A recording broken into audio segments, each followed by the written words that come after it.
नमस्कार साथीहरू, आज म मेरो नजरमा नेपालको 10 सुन्दरी नायिकाहरूको विषयमा कुरा गर्दैछु। मेरो नजरमा 10औं स्थानको सुन्दरी नायिका हुन् उपासना सिंह ठकुरी।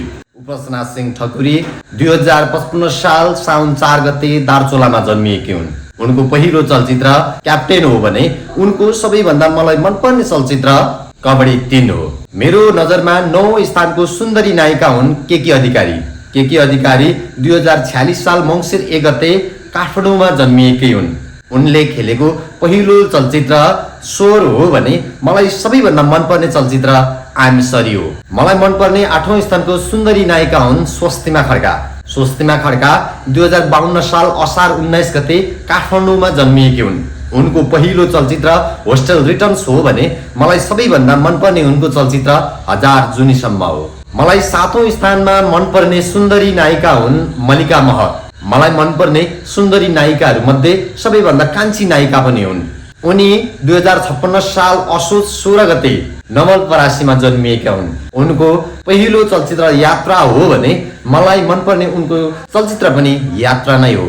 मलाई 6औं स्थानको सबैभन्दा सुन्दरी लाग्ने नायिका हुन् करिश्मा मानन्दर। करिश्मा मानन्दर 2031 साल असार 9 गते काठमाडौँमा जन्मिएकी हुन्। उनको पहिलो चलचित्र सन्तान हो भने मलाई सबैभन्दा मनपर्ने उनको चलचित्र ढुकढुकी हो। मलाई मनपर्ने 5औं स्थानको नेपालको सुन्दरी नायिका हुन् साम्राज्ञी आर्यल शाह। साम्राज्ञी आर्यल शाह 2052 साल मङ्सिर 2 गते काठमाडौँमा जन्मिएकी हुन्। उनको पहिलो चलचित्र ड्रिम्स हो भने मलाई सबैभन्दा मनपर्ने उनको चलचित्र ए मेरो हजुर 2 हो। मलाई मनपर्ने 4औं स्थानको नायिका हुन् जसिता गुरुङ। जसिता गुरुङ 2052 साल वैशाख 3 गते पोखरामा जन्मिएकी हुन्। उनको पहिलो चलचित्र लिली बिली हो भने मलाई मनपर्ने उनको चलचित्र लभ स्टेसन हो। मलाई तेस्रो स्थानको मनपर्ने सुन्दरी नायिका हुन् अदिति बुढाथोकी। अदिति बुढाथोकी 2049 साल असोज 13 गते पूर्वको झापामा जन्मिएकी हुन्। उनको पहिलो चलचित्र प्रियो हो भने मलाई मनपर्ने उनको सबैभन्दा राम्रो चलचित्र प्रियो नै हो। मलाई मनपर्ने दोस्रो स्थानको नेपालीको सुन्दरी नायिका हुन् मिरुना मगर।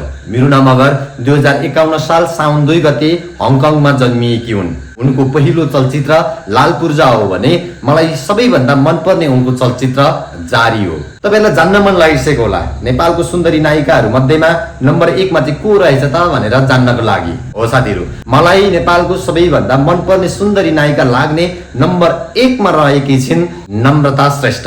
नम्रता श्रेष्ठ 2042 साल जेठ 31 गते पूर्वको धरानमा जन्मिएकी हुन्। उनको पहिलो चलचित्र सानो संसार हो भने मलाई सबैभन्दा मनपर्ने उनको चलचित्र मेरो एउटा साथी छ हो। तपाईहरुलाई मनपर्ने नायिका को हुन् त कमेन्ट गर्नुहोस्। मेरो र्याङ्किङ कस्तो लाग्यो त्यो पनि भन्नुहोस् ल। भिडियो मन परेको भए लाइक गर्नुहोस् अनि यस्तै भिडियोहरू फेरि हेर्न चाहनुहुन्छ भने फलो पनि गरिराख्नुहोस्। धन्यवाद।